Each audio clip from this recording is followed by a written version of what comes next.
Hello, hello, hello. Hope everybody's doing good on this Tuesday afternoon, at least here in the United States. Trying to see if my signal is working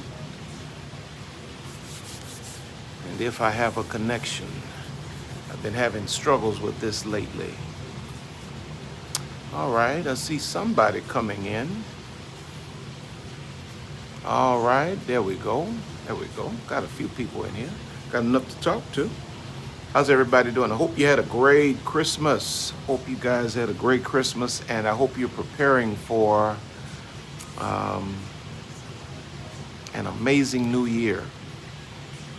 Is my signal good? That's the question. Thank you so much. We love you more. Okay. Listen, I was just sitting and pondering and thinking, and and I have thoughts. I have to get them out, and so I decided to try my YouTube connection tonight and see if it would work for me tonight. It's been giving me some problems lately.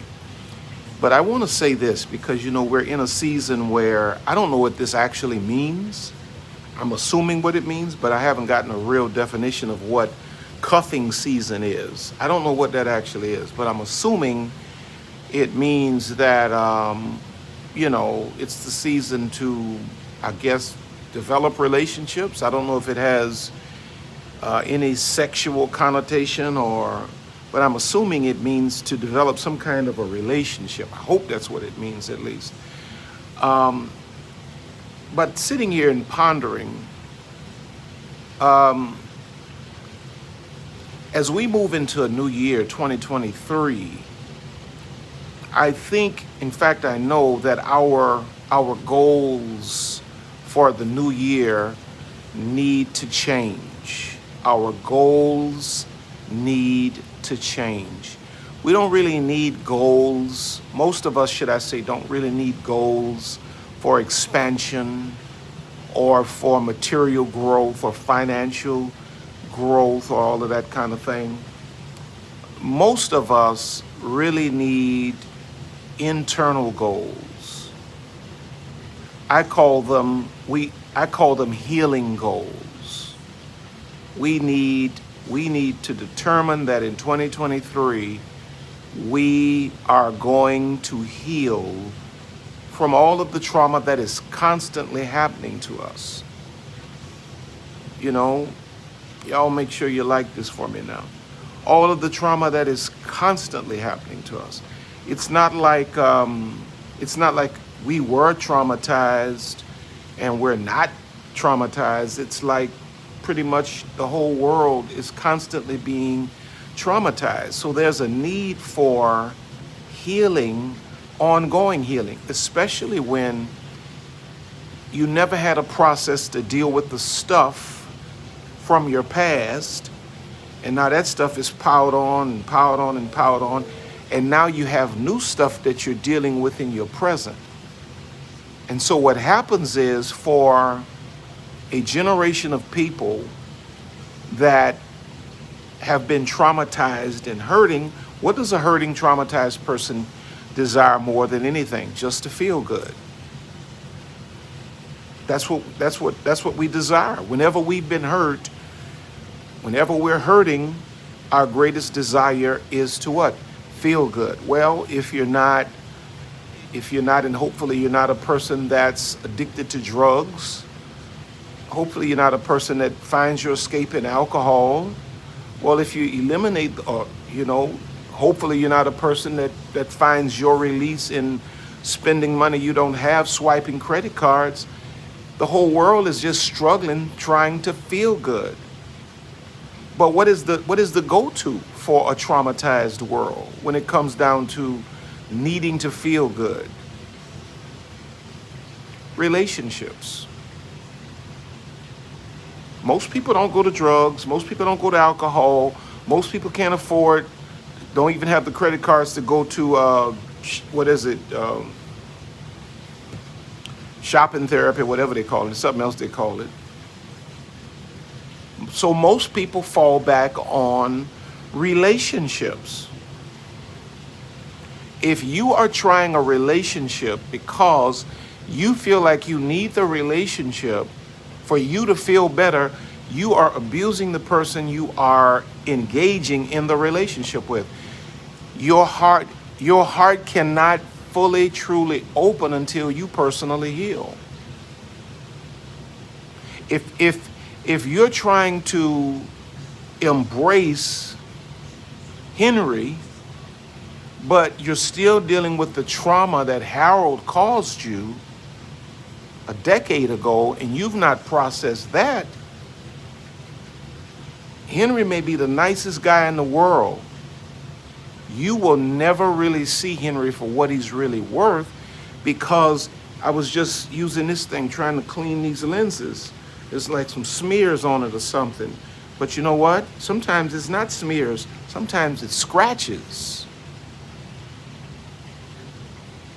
And so sometimes you need to do your personal work, because you'll bring somebody into your life that does not deserve what you're going to put them through, simply because your heart is really not open. You know you're not open. Listen, let me just lay it out for you. Come on, y'all, give me some likes here now. Let me help this message here needs to trend this holiday season.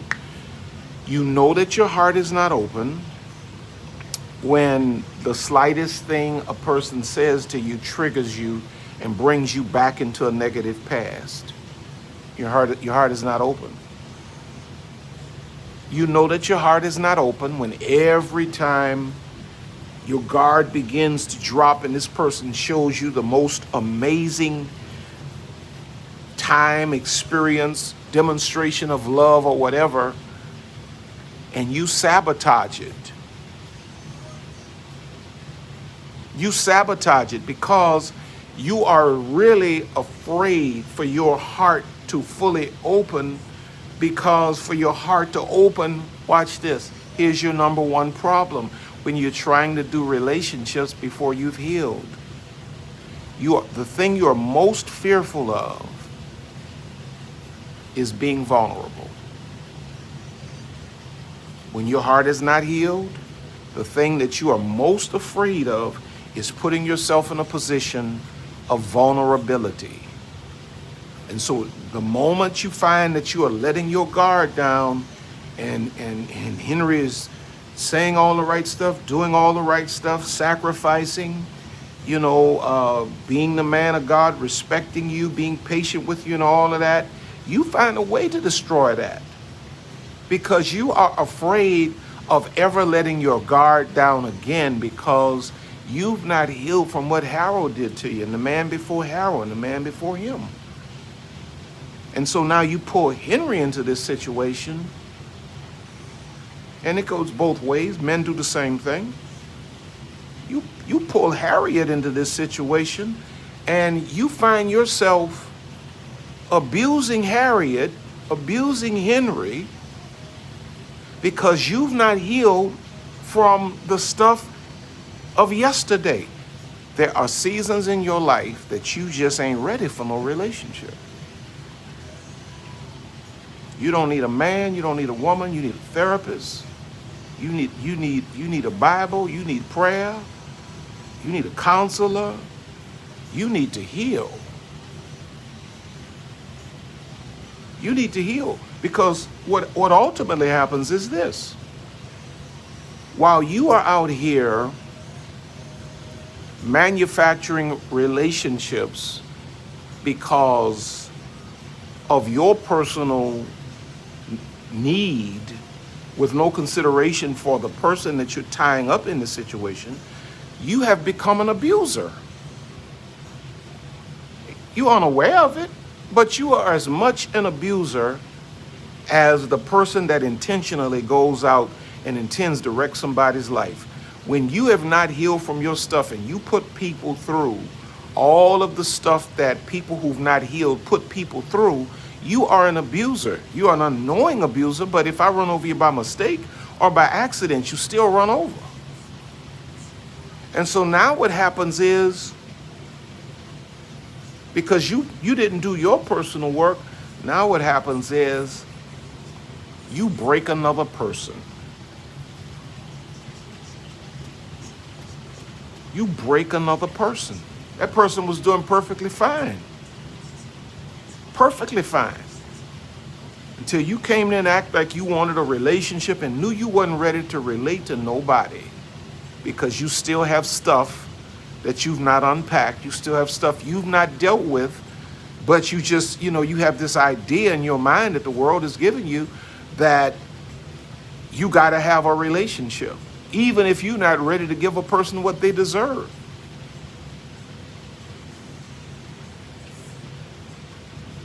And so now you put a person through all of this hell, all of this unnecessary drama, because you haven't done your personal work. And now they give up years of their life messing around with you, and you're not healthy enough to actually connect and, be vulnerable and really, you're not even prepared to really be intimate with the person. And being intimate is not sex. Intimacy is opening your heart and allowing that person to come in, and you doing likewise. You ain't ready for that. When you get through with this person, now you've broken a person. You have created in this person what the other people did to you.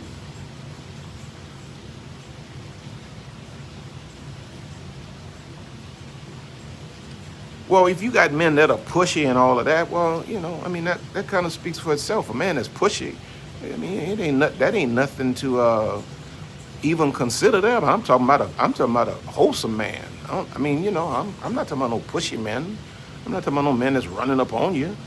That's not what I'm talking about. I'm talking about a wholesome man.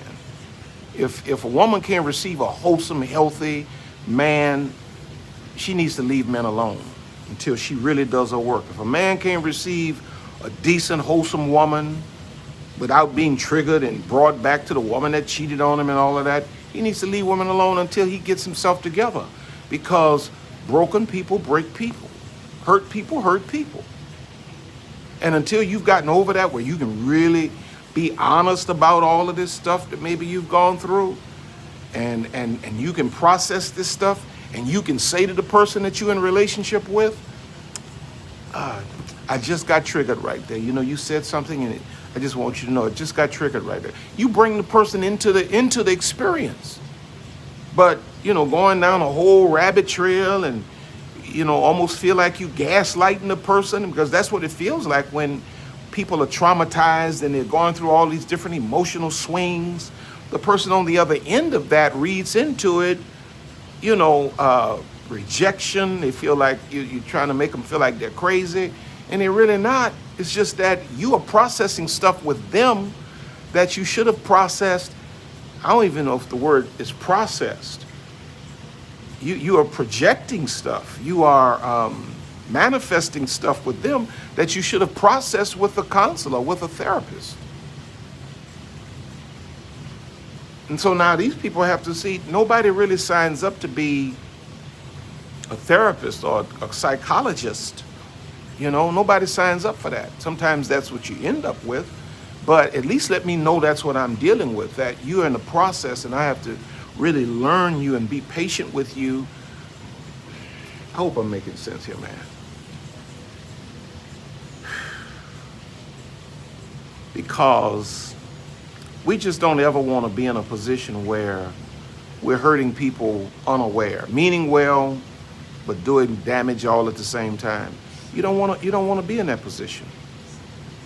You don't want to be in that position. You want to do your work. So I don't care nothing about the ball is getting ready to drop Saturday night, and it's going to be New Year's Day 2023, and now you all your mind is locked in on I got to get a person, I got to get a man, I got to get a woman. No, you don't. You got to get healed, babe.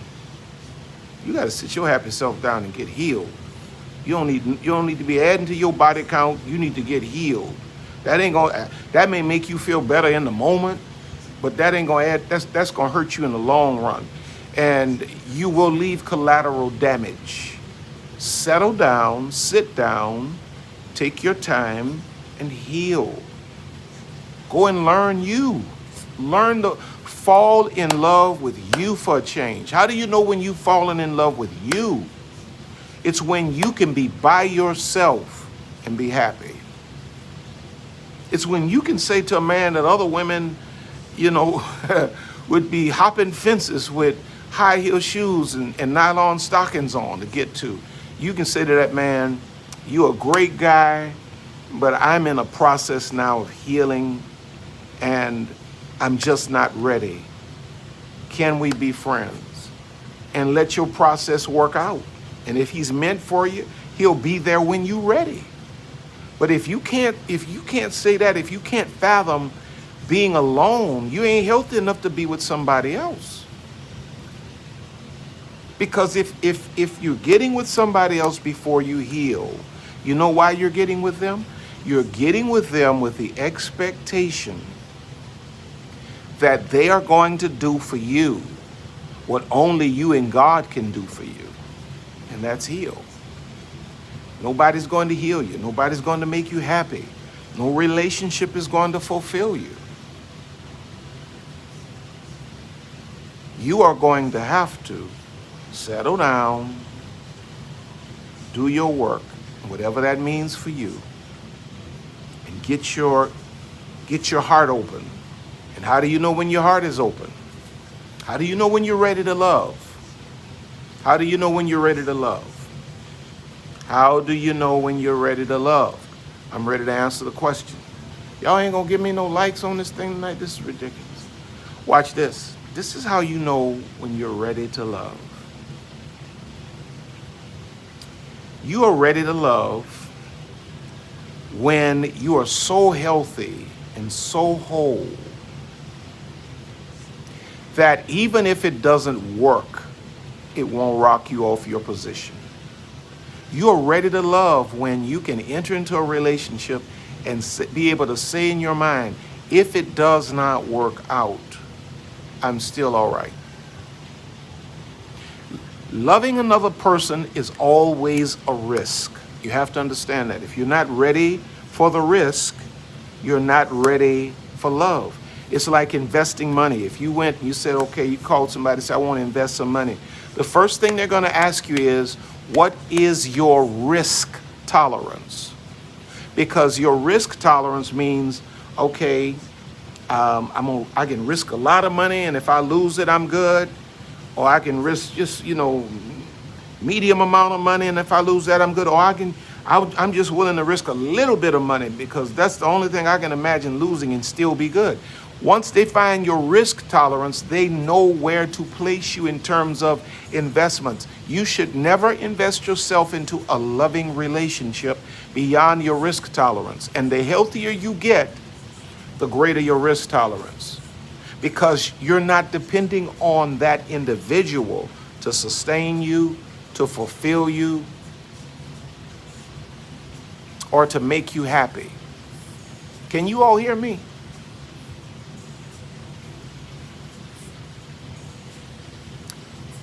No, it does not stop the wolves. Can you all hear me? It does not stop the wolves. Somebody said, because we heal, it doesn't stop the wolves from coming. Of course not. But you know what healing does do? It helps you to see them better. It gives you the patience to discern them better, because healing makes you patient with the whole process.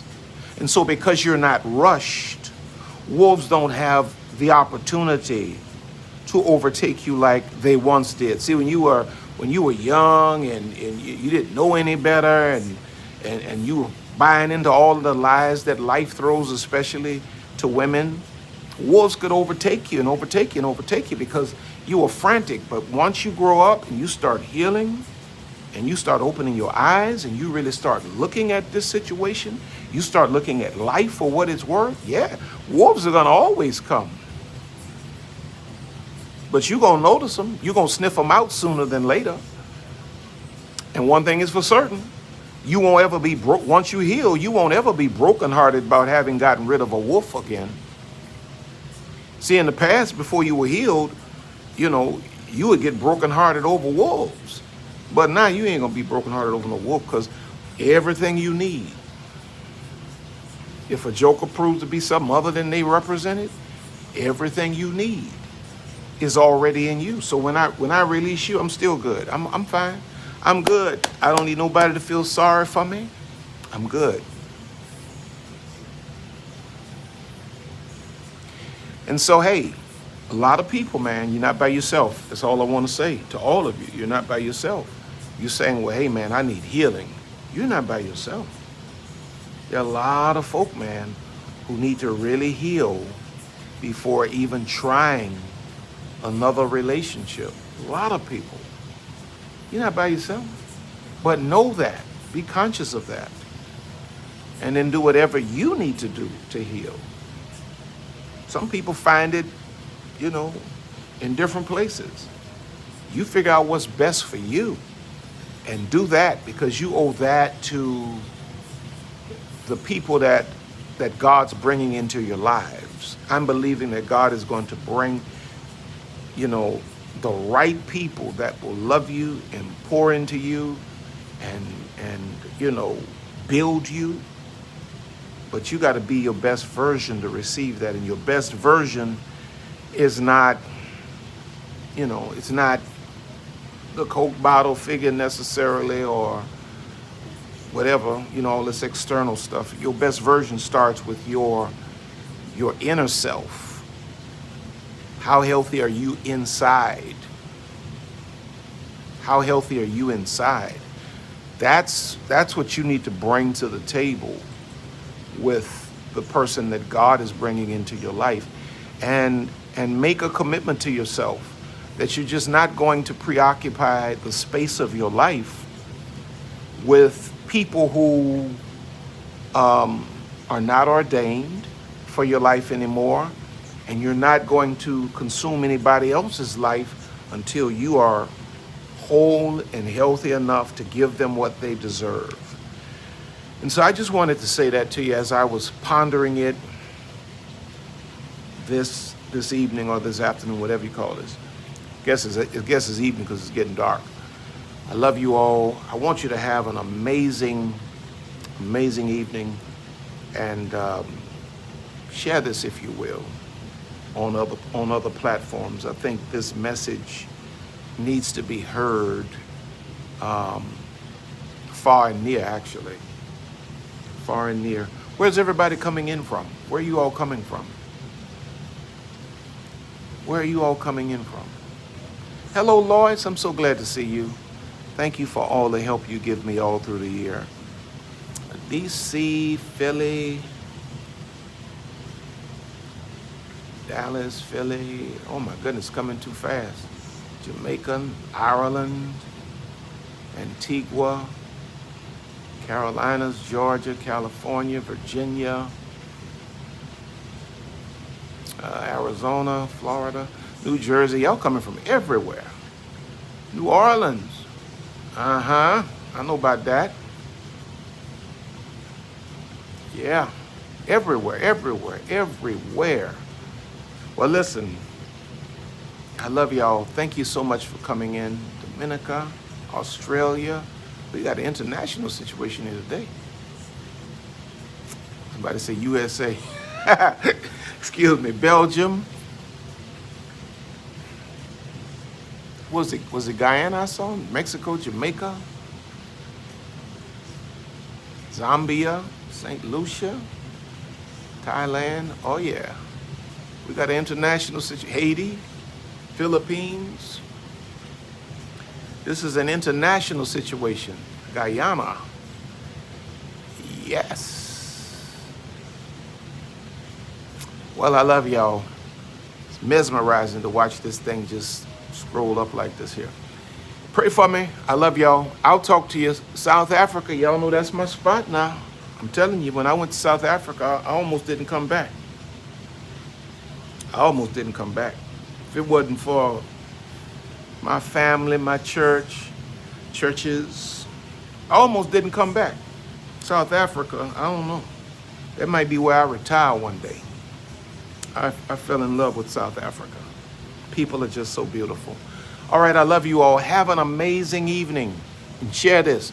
Y'all gave me some likes. Okay, 620. I guess that's all right with 1,000 people in here. I guess that's all right. I guess that's all right. I guess that means 400 of y'all didn't care for what I was saying. All right, I love y'all. Have an amazing day.